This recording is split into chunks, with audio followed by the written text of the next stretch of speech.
Hello! I thought I'd do you a little advice video about how to start Max the Triumph Stag from cold.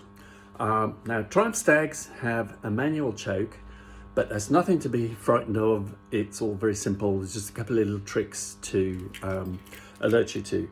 First order of business though is, and most important, open the bloody garage doors. And this is because we have an up and over electric door here. And I tell you from bitter experience that when you sit in the car, you can't see whether they're fully open or not. And I must at once upon a time have hit the stop switch part way with expensive and unpleasant consequences. Anyway, so we're up there now, so that's good. So here we are now in Max the Stag's cockpit. Lots of nice 1970s analog dials and knobs.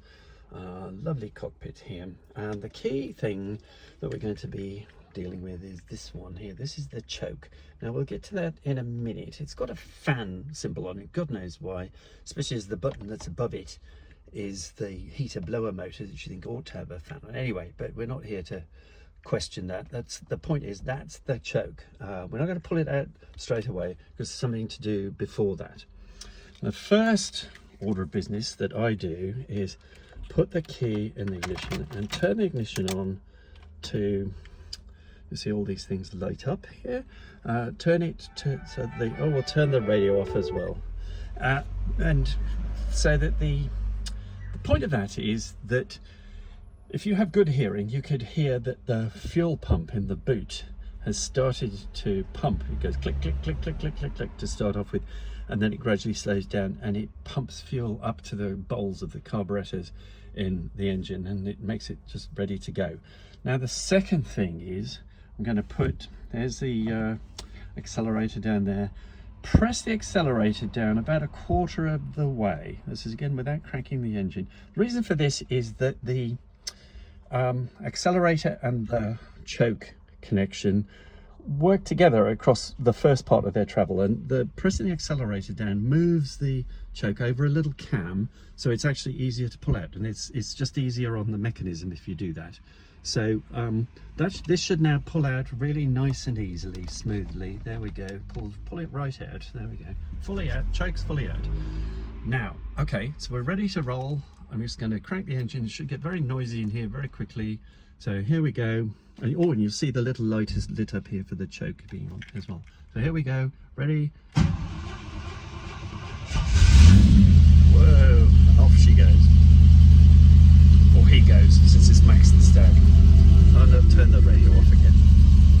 Now I'm going to leave it on full choke while I back it out at the garage. Do that because it just might otherwise tend to cut out if you try to push the choke in too soon. But I'll explain a bit later about pushing the choke in. Right. Okay, so we've now pulled the car round the front. What I've done is I've pushed the choke in a little bit. It's about halfway now. I mean, what the choke does is sort of it closes a damper, a butterfly flap essentially across, so it reduces the flow of air and enriches the mixture for starting the car, starting the engine, and so you have it closed off to start the car, and then progressively as the car gets warmer you can shut it down. I leave it about halfway to start off with, and then about 100 yards down the road I would well, a couple of 100 yards, push it in a little bit further, and you can generally push it in full just after about a mile or so, really. Just the engine's starting to get warm by that time. When you're driving the Stag, this is probably the dial that you most look at, the temperature gauge. Then the thing is, you want to avoid that getting into the red, but that's a separate story. Okay, well, that's about it for now. Everything's hunky-dory. We're all fired up and going. Chat to you later. Bye bye.